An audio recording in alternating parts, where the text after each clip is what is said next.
this is an iHeart podcast. Guaranteed human.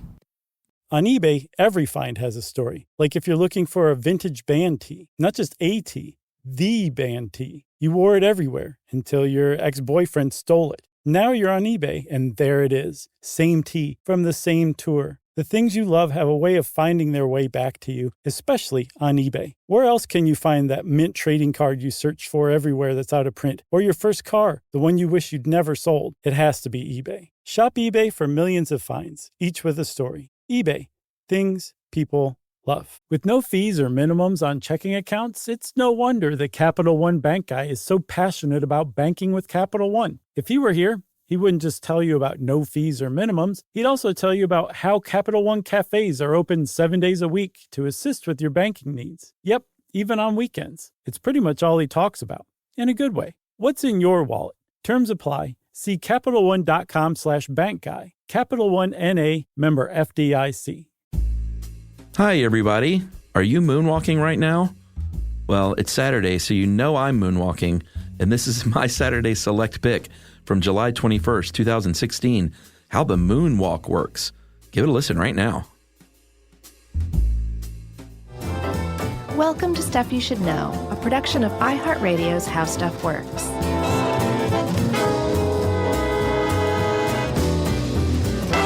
Hey, and welcome to the podcast. I'm Josh Clark. There's Charles W. Chuck Bryant and Jerry. So it's Stuff You Should Know. We just moonwalked right in this joint. Can you moonwalk? No. I think everybody at the Bell House on June 30th knows I can moonwalk. Cannot. I didn't moonwalk, but I think you could just based on my moves, you could make the assumption that I'm an awesome moonwalker. I've seen your moonwalk. It's, Herky-jerky? It's that kind of moonwalk that guys like us do. I don't understand. It kind of simulates the moonwalk. I see. You know what I mean? It's a echo of a moonwalk. I wouldn't call it smooth and floaty.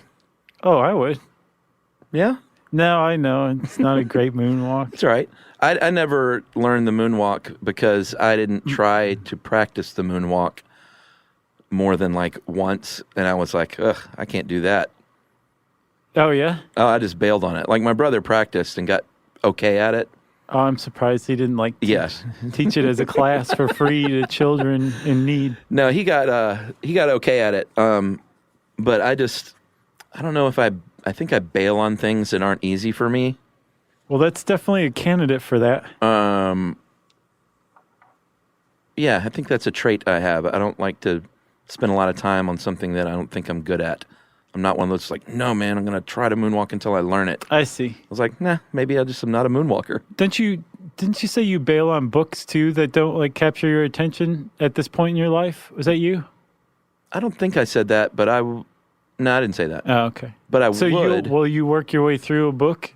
Well, I'll give it a fair shot. It's been a while since I've bailed on a book, though, because I usually just pick good books. That I know are really good. Right. I don't know how long I give a book. How long do you give a book? I will give a book... Two pages. Yeah, but like 3 or 4 times. Right. Like, what am I missing? Let me try that again. Yeah. Yeah, that's fair. I just read a book called Head Full of Ghosts, which is pretty neat. It's like a psychological thriller. Oh, yeah? Uh-huh. I haven't read a fiction book in forever. And then right now I'm reading The Right Stuff. Tom Wolfe. Classic. Man, I think Tom Wolfe might be the greatest reporter of all time. Oh, yeah? Oh, yeah. I don't think there's anybody better. Our buddy Joe Randazzo. Oh, yeah. Of At Midnight fame. Mm-hmm. People are like, wait a minute, I thought he was at The Onion. No, he's at Midnight. He used to work at The Onion. He just recommended a book, which I'm really interested in, that I wanted to tell you about. Okay. Because it sounds like it's right up your 1491 alley. Okay. It's called Sapiens. All right. A Brief History of Humankind. Oh, that sounds neat. By Yuval Noah Harari. Love that guy. And it has a pretty remarkable thesis, which is that humans didn't kill each other off because they can cooperate in large numbers because we have a unique ability animals don't have to believe in things that exist only in our imagination. Like government and money and God. Right. And he said all of these things allow us to cooperate. Like we talked about in our money episode. Yeah. It's like that paper has no value. We just all agreed.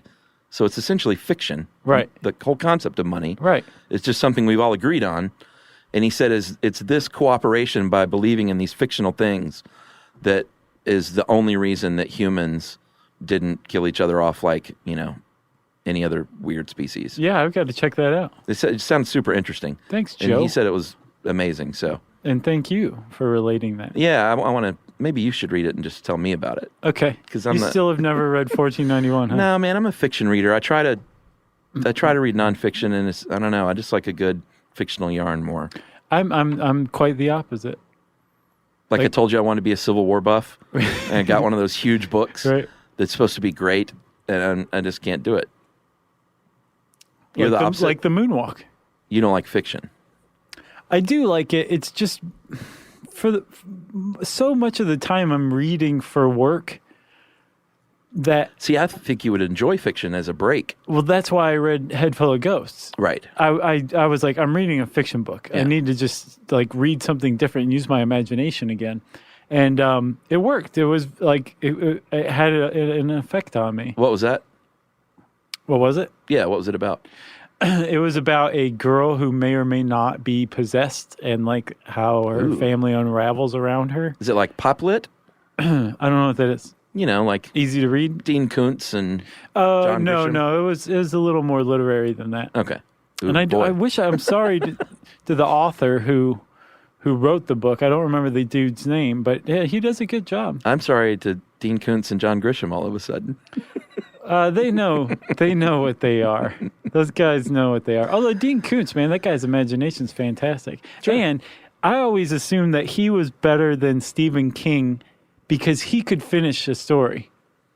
I've never read a Stephen King book. Chuck, what? I don't read a lot of that stuff. Okay. I read one Dean Koontz book in my early 20s in one night. It's the only time I've ever done that. Well, yeah, that was a good thing about a Koontz book is you can go through it like crazy. Yep, started reading it at like 8 or 9, and I stopped at like 5 in the morning. But each one is way different than the others. Yeah. I mean, really different. Like, the guy's got a great imagination. You should read some of Stephen King's work. Like, I know. He's so unfairly... I was actually talking to Hodgman about this the other day. Yeah. He's like very unfairly criticized as a hack. But he's actually... Is he?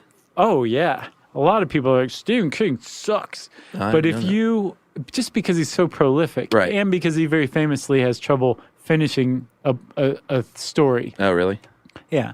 But he's like, nobody can get inside the mind, like the dark side of the average person's mind better than Stephen King. Yeah. He's a great storyteller, aside from the ending part. So what's The Shining is probably the one I should read? Probably not, because you're so used to Kubrick's Shining. Oh, right. And it's just so radically different. Or The different. Stand, that's the big one, right? That's a big one. I've never read The Stand. I would start with the short stories. They're fantastic. All right. Those he can finish. It's the larger What do you stories. mean not finish? Like just amazing build-up, and then the resolution's like... So he finishes, you just mean it's... Okay. Right. It's not left unfinished. It's the resolution is... the payoff... Is not so great? Yeah. Interesting. And it's still fine, but he's so good at building things up that it would be almost impossible to finish it. I don't know if we should call this beginning book talk with Josh and Chuck or padding the episode. You want to talk Moonwalk? Yeah. We needed a little something, though. This is a short one. Well, you were saying that you were like, you just couldn't do it. Yeah, couldn't do it. Let me tell you how I approached the Moonwalk. All right. My left hand was covered in a white glove with sequins sewn on that my mom made for me. Did you really? Wearing the Thriller jacket. Wow. Little black pants. Yeah. That's how I moonwalked. Wow. I was still not that great at it. So you were in. Man, this is so in my wheelhouse. Yeah. Yeah, I wasn't. I listened to pop music, but I was also influenced by my. Well, he's now my brother-in-law, but The general? The general started dating my sister when I was 12. Oh, okay. So, like, he was always around. Yeah. And he was like, you're 12 years old. You need to listen to the Allman Brothers and Leonard Skinner and Molly Hatchet and Blackfoot and the Atlanta Rhythm Section. Blackfoot. And the Doobie Brothers. Yeah. I was like, heck yeah. Yeah. But I also listened to the American Top 40 every week. So, I mean, I was in MTV, I was glued to. Sure. So you can't be glued to MTV and not, like, ingest some of that stuff. Sure. But I never owned parachute pants or sequined anything. But so that was the only sequin thing I ever owned. But That's very sweet that your mom did that. I think so too. That is very It was sweet. a very sweet gesture. But I think one of the other reasons the Moonwalk spoke to me, and I didn't realize it until researching this article, Chuck, that I was also super into breakdancing at the time. Yeah. And the Moonwalk is actually not a breaking move, it's a poppin' move. But for all but actual breaking and poppin' dancers, it was the same thing. Yeah, I don't see how it's a poppin' move. I saw that in the article and I couldn't put it together. Because popping is so herky-jerky, right. And a good moonwalk is so smooth and buttery. Well, so locking is herky-jerky, right? Well, no, poppin' is too. Poppin' is that, like... Yeah, but it's also... I wish people could see us. This is really not good for audio. But it's also... So you know the one where you hold out one hand and make a wave, the wave goes through your body to the other hand? Yeah, the classic That's popping. Is it? Yeah. And I was like, oh, okay, I'll bet the worm's popping. Wrong. The worm's a breaking move. I clearly don't know. But the average About this person who's doing these dances is probably popping, locking, and breaking Yeah, it all kind of worked together. at the same time. Yeah, and I know we covered breakdancing some in the hip-hop episode, but we should do a total breakdance, like give it its full due. Okay. And we're going to call it the total breakdance episode. But we got to cover some of it here because there's such a basis of it in the Moonwalk, or the Moonwalk has such a basis in it. But the Moonwalk goes even further back than popping and locking, which we'll talk about in a minute. It goes all the way back to the 30s. Yeah. Should we take a break? Oh, man. Yes.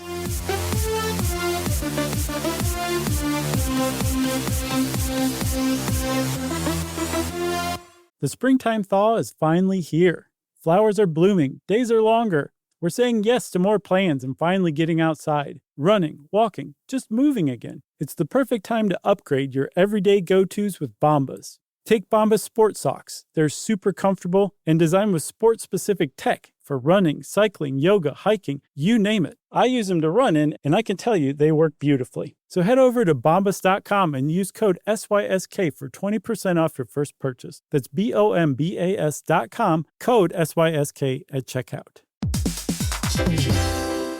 Hey, everybody. Here's a fact for you. In the United States, there is a break-in every 26 seconds, and that means that somewhere right now, an intruder is getting closer. And the problem with most security systems is that they only alert you after the break-in has started, and that's too late. Well, that's what makes SimpliSafe different. They use alerts. SimpliSafe's US-based live agents, they identify threats on your property and help deter them before they actually break in. So the intruder never gets into your house. The crime is stopped before it even starts. That's right. And another great thing about SimpliSafe is they have no long-term contracts. They give you peace of mind and great value with their monitoring deterrence plans because they just start at about $1 a day. Yeah, SimpliSafe sent us a setup years back, and I still use mine every day. Yeah, and apparently setup, you can do it by yourself in under 30 minutes, so it's a really good value and it doesn't take long. So if you want to experience the SimpliSafe peace of mind, you can take advantage of the SimpliSafe discount offered to Stuff You Should Know listeners. Right now, you can get 50% off your new system by visiting simplisafe.com/stuff. That's half off at simplisafe.com/stuff. There's no safe like SimpliSafe. You know. Stuff you should know. All right. Josh just taught me how to moonwalk, and now I'm great at it. Yeah, and this. I can't remember what that's called. The wave? The wave is where you stand up at a baseball game. So what is this? I don't know. I mean, people that don't know what Josh is doing right now are probably frustrated. But it's that, that move you do where you wave the one arm and it goes through your body and the other arm waves and then you pass it to your friend. Yes. That's a pop-in move. Is it? Yeah. I don't know. Body It popping. clearly doesn't. I don't know what popping means. I think the name's a bit of a misnomer. Yeah, probably. All right. And by the way, people, we might as well get to this. I'm not going to be able to gush much about Michael Jackson because I'm one of the people that thinks he did bad things in his private life. So if you don't hear me talking about how awesome he is, that's why. Yeah. I have a hard time separating the art from the artist. So Well, I just want to throw it out there. Man, if you believe that, how could you? Yeah. I'm unconvinced at this point. All right. But, I I'm mean, just seeing my own A. yeah, that's a good one. Good one. A As bunch in of people COA. are like, that's what COA means. Yeah. I'm covering my own A. Yeah. Speaking for myself. Anyway, if you hear a little bit of like callousness in my voice, that's why. So, going back in time, it was not invented by that man. It was, like you said, it goes back to the 1930s. If you look on the YouTubes, there are like History of the Moonwalk. You will see a nice video that shows the evolution of this dance. Yeah. Starting with Cab Calloway in the 1930s, doing something called The Buzz, the great band leader, jazz big band leader. He remains unaccused of anything. He was also awesome in the Blues Brothers. Oh, yeah. Wow. He was still around for that. That's right. Yeah. Forgot about that. About 50 years on. Yeah. So in the 1930s, he did something called The Buzz, and it was a little more herky-jerky and not as smooth. Then there was something that this article mentions called the Camel Walk, which I looked into, or the Collegiate Walk, Yeah. that like Sammy Davis Jr. did in this video. I don't think it looks anything like the Moonwalk. Not really. I think You're going forward, first of all. right, which is a big one. And it's cool. It's a cool move. Sure. James Brown dares Sammy to do it. Sammy's like, all right, I'll do it. And Yeah, he so like you saw the breaks up same one? laughing. Uh-huh. Awesome. So, Boy, could you imagine being in that audience? man, Sammy Davis Jr. and James Brown on the same stage? I don't know. Who do we have now? Bieber and Uh, whoever else. I don't even know. him. Bieber and Bieber. It's a nightmare group. Yeah. So, sorry, man, we sound old. You're not old because we're trashing Justin Bieber. Yeah, you're just saying. Kid's a jerk. You know, he really has done a lot of stuff to earn that. Yeah, that it's not title. like he's some like super nice guy people are just unfair to. Right. Like, look at some of the videos of him like peeing in a bucket in a restaurant. Did you ever see that one? No, I heard about that one, though. Ugh. What's wrong with that guy? Well, I think he's Just too much wealth and not enough guidance? and probably too much booze and stuff. I think maybe he might be somewhat reformed now, but Oh, really? I think he's grown up a little bit. But I don't follow it that closely. I You know. see. Just the pee in the bucket thing. Yeah, that was enough to turn me off forever. Win them back, Justin. Win them back. Good luck. So, Oh, we were talking about the camel collegiate walk or the camel walk, Yeah. right? So you were saying it doesn't look like a moonwalk. In fact, it looks kind of like a reverse moonwalk. sort of. But the point is it's somebody, Sammy Davis Jr., floating. Their feet are floating a little bit. They appear to be floating while they move. All right. So it's related to the moonwalk, right? I'll give you that. The one that's like dead on, though, is Bill Bailey in 1955. Full on moonwalks Yeah. off the stage. Yep, in 1955 at the Apollo. Yeah, and there's a great video, and it's at the very end of the video, but I urge you to not just skip to the end because you've got 2 or 3 minutes of some sweet, sweet tap dancing, Yeah. which I didn't realize how much I loved until I saw this guy. And he was supposedly trained by Mr. Bojangles himself. Really? Yep. Wait, that was a real person? Yeah, I don't remember his name, but it was Bojangles. Yeah, I love tap dancing. I didn't know it. And I watched this and I was like, man, that's amazing. You should go see Gregory Hines. Is he still doing it? Probably. There's no way he's just like, I'm done tapping. Yeah. It was Jelly all slash about jam. tap was life for that guy. Yeah, I mean, that stuff's amazing. And what's the guy's name? I can't remember. That'll sidetrack Mikhail us. Baryshnikov, White No, Knights. Well, I did see that movie. Yeah. No, there was a guy, Savion Glover? Oh, I know who you're that's his talking name. about. Like much more recent. Yeah, like mean tap dancer. Yeah. Like he just shout insults while he was. You're fat. You look stupid. But watch me dance. So Bill Bailey in 1955, like, legit moonwalked. And it's hard to say, like, he's the guy that invented it, because dance, like any art form, is just borrowed and changed and morphs along the years. Yeah. To where I don't know that anyone can specifically say, like, Bill Bailey might have seen it from someone else and been like, that's a hot move. Yeah, he seems like the type of talent that he could have come up with it himself. Yeah, sure. But what's weird, Chuck, is that that's apparently where it went and died. Like, he created the moonwalk, and it stopped with him. For a while, sure.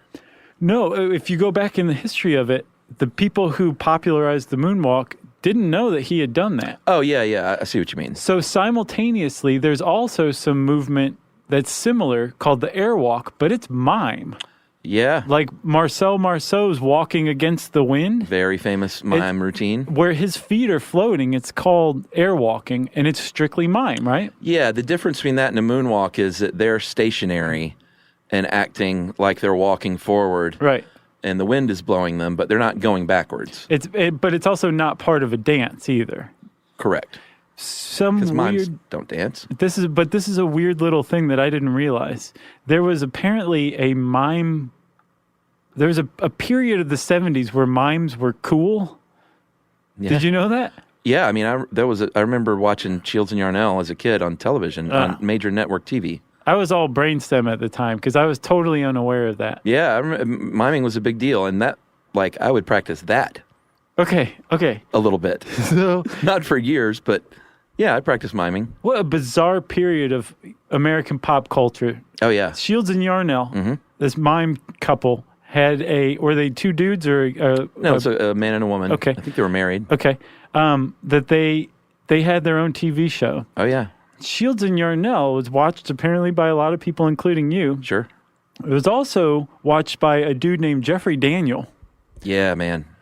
Jeffrey Daniel was a great dancer. Probably still is. He is. Not only was he on Solid Gold, he was in the band Shalimar with Jody Watley. Yeah, Jody Watley. And Shalimar was created by the great Don Cornelius of Soul Train. Mm-hmm. R.I.P., I believe. Didn't he die a few years ago? Yes, he did. And Gary Mumford was the original singer, and then on album number 2, Gerald Brown took over, like you said, with Jody Watley of Shalimar fame, I guess. And then later on, her own fame. Yeah, she had her own solo career, right? For sure. And this guy, Jeffrey Daniel. Right. So Jeffrey Daniel was... Dancing in the Sheets. Remember that hit? Yes. This great Footloose soundtrack song. Dancing in the Sheets. Do, do, do. And that was the 80s. The 80s stuff. They came around in the 70s with more disco. It was super disco-y to start with. Yeah. But this dude Jeffrey Daniels, who was in Shalimar, who's also a Solid Gold dancer, he had a pretty awesome move called the backslide. Yeah. And when you watch him backslide, he's moonwalking. Yeah, it's total moonwalk. It totally is. And later on, he was interviewed, like, where did you get this? Where did you come up with the idea? Uh-huh. He's like, I was super into Shields and Yarnell at the time. So miming influenced the backslide, which, as we'll find out in a second, directly led to the moonwalk. And we'll get to that finally after this.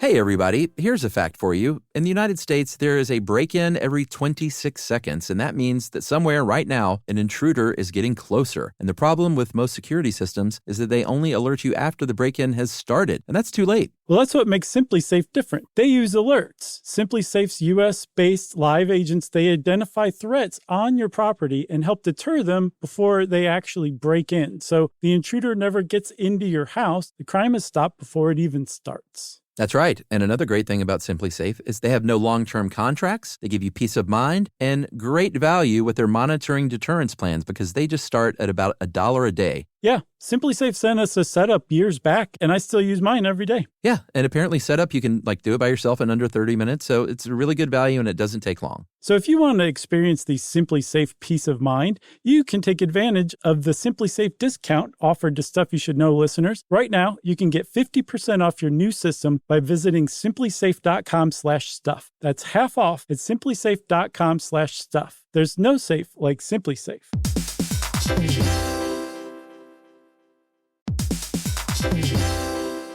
Work can be a little weird. One minute you're in a meeting that could have been an email. The next you're trying to decode corporate jargon that somehow means nothing. And don't even get us started on the quick sync that turns into a 45-minute deep dive. Yeah, well, the truth is figuring out your career isn't always straightforward. Whether you're trying to grow, pivot, or just stay relevant, it can feel like you're navigating it all on your own. Well, that's where LinkedIn comes in. That's right. LinkedIn can help you grow your career, helping you confidently navigate your path with insights, ideas, and inspiration from your professional community. You can stay up to date with the latest trends in your field, connect with people who get it, and discover opportunities tailored to your goals, your experience, and what actually matters to you. Whether you're looking for something new or just trying to grow where you are, LinkedIn gives you the tools and connections to move forward with confidence. Because LinkedIn is the network that works for you. Visit linkedin.com/knowstuff to learn more. You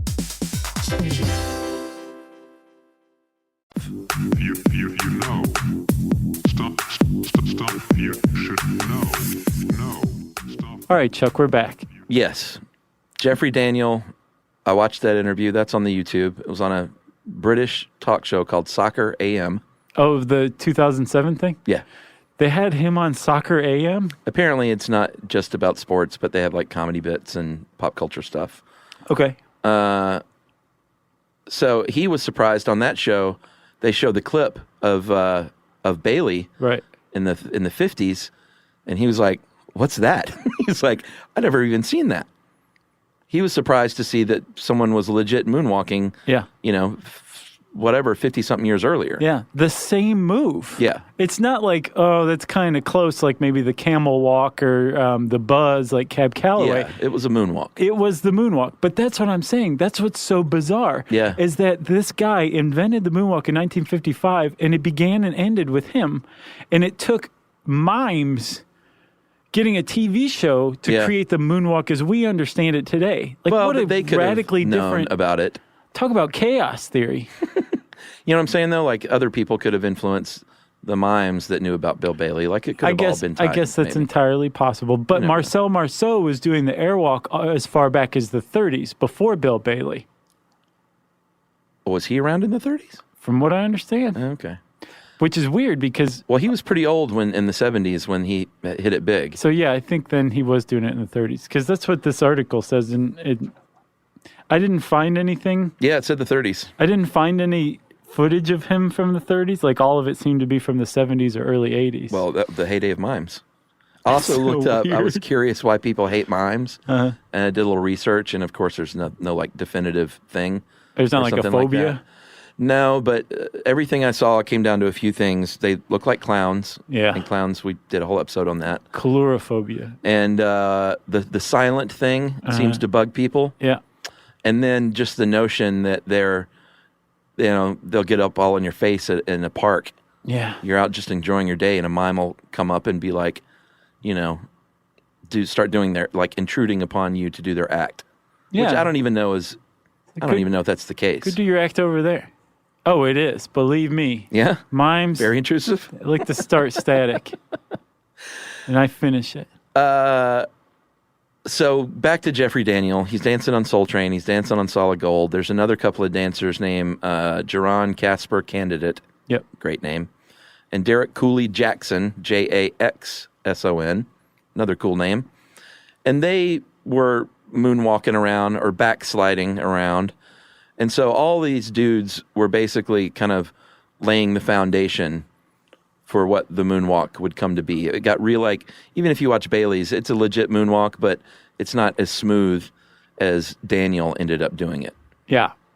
Right. Like when you see him on Solid Gold, that's one of the smoother moonwalks you'll ever see. And he probably debuted it for the first time in American history on TV on Top of the Pops in 1982. That's the one I was talking about. Yeah. Yeah, that's so smooth. So And people thought he was cheating. Yeah, they were like, is the floor oiled or something? Like, what is that? Hey, what kind of witchcraft are we watching? Right. It blew everybody away, right? Yeah. But no one knew who this guy was, really. He was a solid gold dancer. At the time, everybody knew who Michael Jackson was. Sure.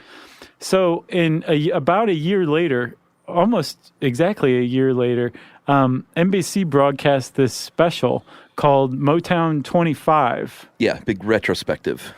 And it was a huge, huge thing. Diana Ross did her first appearance with the Supremes since 1969. Oh, wow. Marvin Gaye played. I need to see that. There was a battle of the bands between the Temptations and the Four Tops. Who won? Stevie Wonder. I'm sure everybody won. It was like a soccer game. Yeah. And Michael Jackson comes out, right? And people are like, who's he? He was pretty big at the time. No, of course he was. He was huge. But so was Marvin Gaye and the Four Tops and Stevie Wonder, right? Oh, yeah. Michael Jackson comes out and brings the house down. And one of the reasons he brought the house down was because he was doing Billie Jean, which when the thing came out was the #1 song in America. Mm-hmm. But during the dance, he did the moonwalk. And it was the first time basically anybody who'd seen, had ever seen the moonwalk. Yeah, Like no one in America watching this NBC special had been watching Top of the Pops. Yeah, as they well. may have seen stuff on Solid Gold here and there, but it was definitely like a mind blower because it was such a widely watched special. Yeah, for sure. Well, here's the deal. He was taught the moonwalk. Depends on who you ask. Right. Some people say he sought out Daniel, said, "You teach me." Other people say, no, it was Casper Candidate or Cooley Jackson. But from what I gather, it sounds like all those guys eventually worked with him over the years as like either choreographers or choreographers / backup dancers. So he learned it from some or all of those people. Yeah, like Daniel choreographed like his Smooth Criminal video, and Cooley and Casper are the dudes who like lean with him on that very famous like crazy side lean that he did in the video. Does he do one of those, the lean move? Yes. The crazy side lean, I think is what it's called. Can I say what happened to me yesterday? What, did you do a lean? Well, I was looking at videos on how to moonwalk, tutorials. Okay. To see if I could get it. And when you watch it slowed down and broken down, it's like, oh, well, I get it. It's not that complex, right? But it's hard to master, and we'll get to all that coming up. Okay. Like, I'm sure we're going to bumble our way through a description of how to moonwalk. We always do. But we're going to try.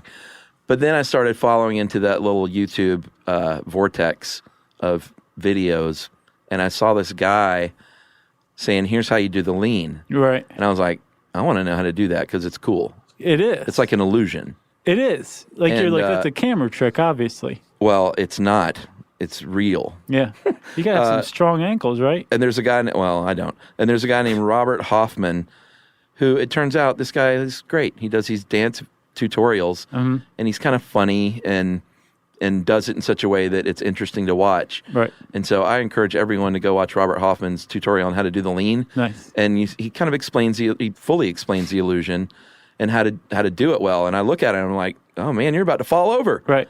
And then he pulls it back, and I thought, I'm going to practice the lean because that'll be like, I've always wanted to know how to dance, but I'm just not good at it. Yeah. But I want to get like the lean down at least so I can bust that out right. at Plus a party. It's just like standing in place.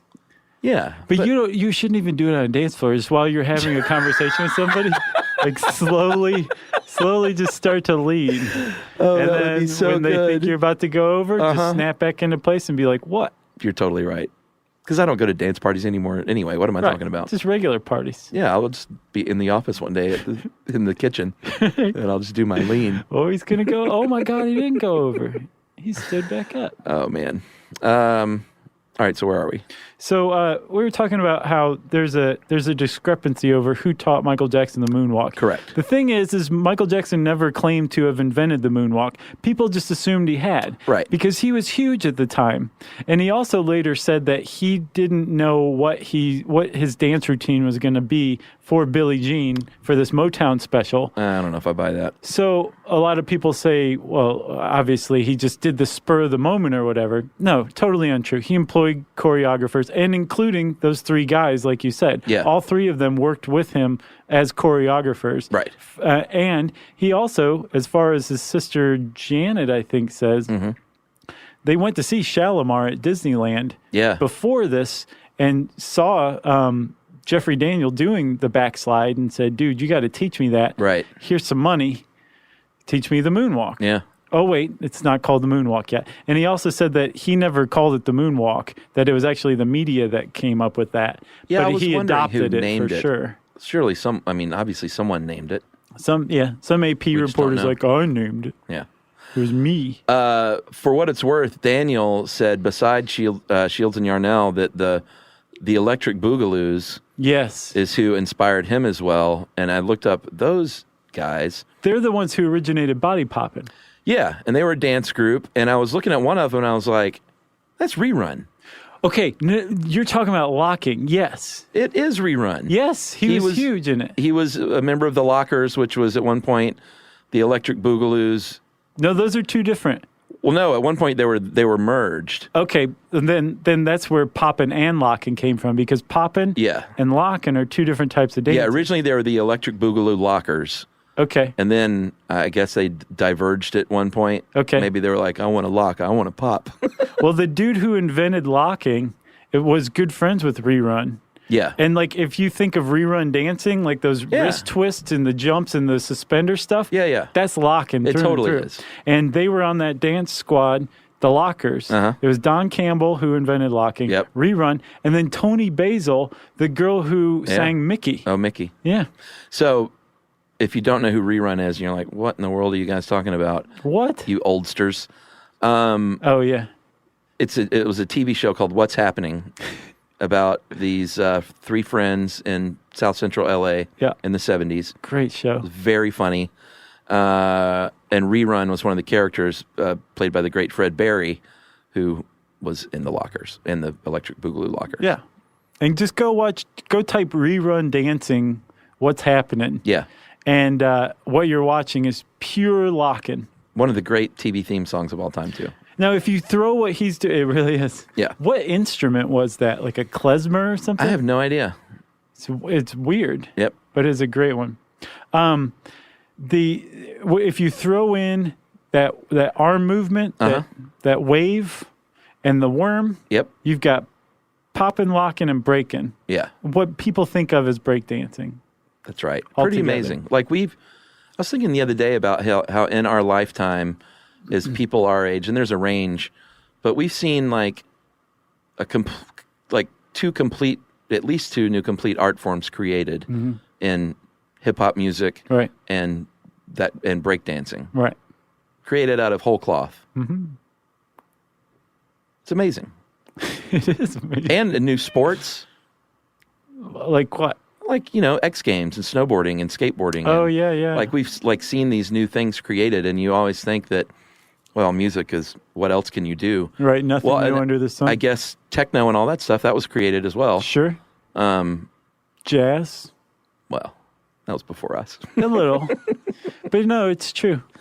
I just think it's pretty neat to look around. Yeah, no, I know what you're talking about too. You're like, well, there's grunge. Well, grunge is an offshoot of like rock and roll or whatever. But yeah, no. I mean, these were completely new art forms that some people still think are a fad, which is funny. Really?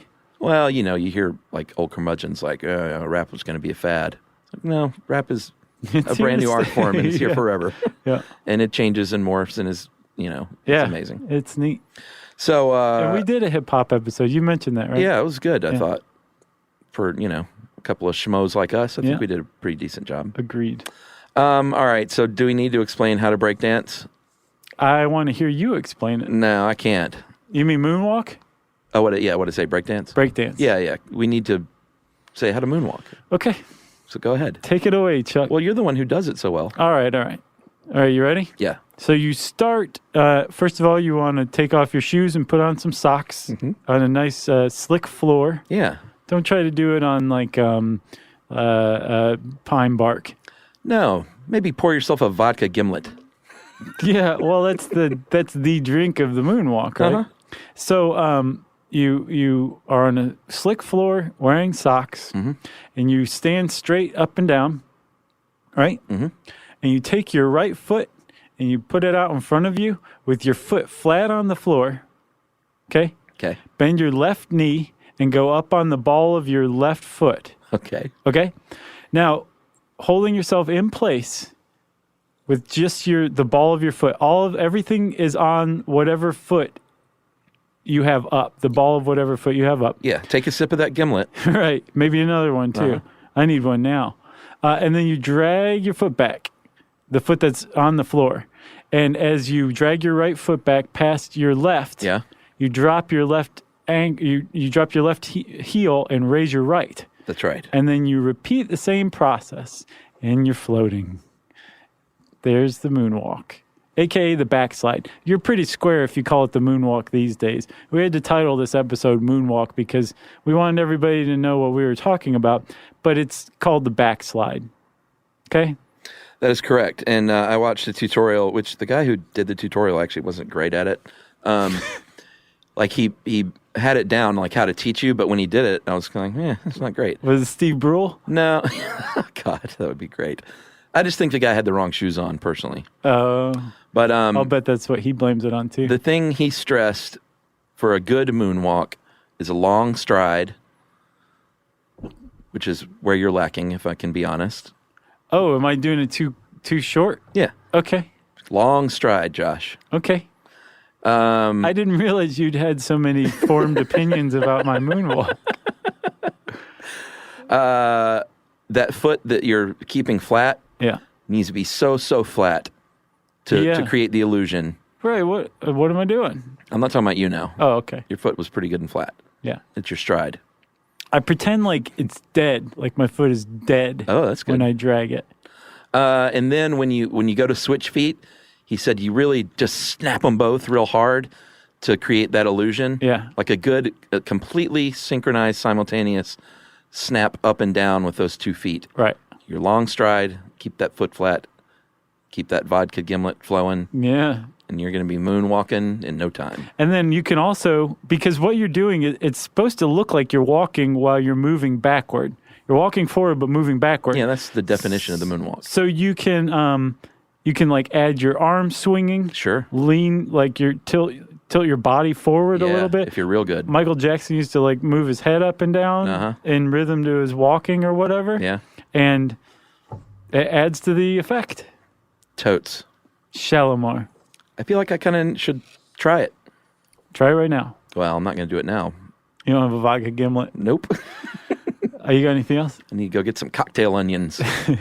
Those are great. Gibson onions? Oh, is that a Gibson I'm thinking of? Yeah, but that's a... Gimlet is the lime juice? Yes. Rose's lime? Yeah. Yeah. Yeah. If you want to know more about vodka gimlets, you can type that word in the search bar at howstuffworks.com. And since I said gimlet, it's time for listener mail. Before listener mail, this is I'm going to call this correction time. Okay. We need like lullaby music. We do. So, we have corrections on the show from time to time. This was sort of a big one because we really goofed on the Gettysburg Address episode. And boy, did we hear about it. Remember how I said I wanted to be a Civil War buff? I don't anymore. You had a rough start to your career as a Civil War buff? Yeah, they're not nice people, as it turns out. No one on the internet's a nice person. No, I was just very surprised that people got angry that we messed something up. Not just like... So what did we mess up? We said 50,000 dead. It was 50,000 total casualties? Is that what it was? So we messed up and said mistaked casualties for dead, when in fact casualties is dead, missing, or wounded. Okay. And then we also said that... we were talking about the percentage of the Army. Like, it was this much a percentage of, like, 25% of the Union Army and 30 and a third of Lee's Army. Right. But it was just for the Army fighting in that battle, not the total Union Army and the total Confederate Army. And we very specifically were like... Oh, we were, huh? Yeah, this is for the entire Army. So we got a little excited and a little ahead of ourselves. Well, clearly we're the most evil people of the century. Yeah. So very sorry about that, Civil War buffs. You know. No, don't ever contact Chuck again. Please. All right. Listener mail now? Yeah. I'm just going to read this one. Hey, guys. Great podcast. I especially like how you pointed out, he was talking about the bogus studies, like how to do good research. Gotcha. I especially liked how you guys pointed out the pressure when you're an understudy to do studies that support the current theories of your employer. Without getting into a ton of detail, I've been there, and I left research altogether because I became pretty disillusioned with it all. One thing you did not mention is that entire industries get erected based on the results of a few initial studies. The sexiness of the studies aside, which is what you talked about, if a researcher does a good job and does not show anything or has a negative study, their funding is often at stake. For my personal experience, this is the largest basis for bias. Whoa, that was a mouthful. It's hard to say when you're missing a tooth. Sure. Researchers become heavily vested in being right from a face perspective, FACE, and a monetary perspective. We don't really realize this because the scope and the impact of the studies are usually small. But that researcher who suddenly lost all their grants is a pretty high price to pay for being ethical. Yeah. I don't really have any answers to how to clean it up, but science is contrarian and by nature anti-consensus. Instead, we have a system that only rewards reinforcement. Good researchers have to be allowed to say, we did this great study and found nothing, without the fear of losing grant money. Amen. That's from Trevor. Thanks, Trevor. That was very illuminating and enlightening. Very erudite? Yeah. How do you say that? Yeah. Erudite. Really? I don't know. Okay.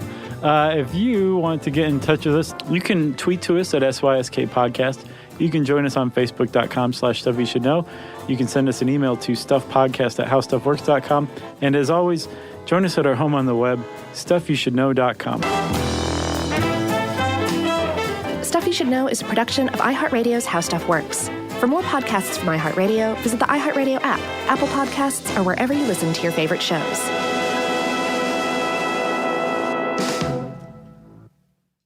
You know, you could be adored by everyone and still completely ignored by your cat. Trust me, I know. But if you feed your cat Sheba, you can go from being ignored to truly adored in 12 days guaranteed or your money back. Sheba has a full menu of products, appetizers, entrees, treats, even a kitten's menu. It's so cute. So Sheba has a product for even the pickiest eater. Like Sheba Puree, it's made with bone broth, their chef-inspired flavors. It's got a smooth and creamy texture that cats love and contains no corn, wheat, soy, or artificial flavors. It's food that your cat's gonna love. To learn more, check out Sheba.com. That's SHEBA.com.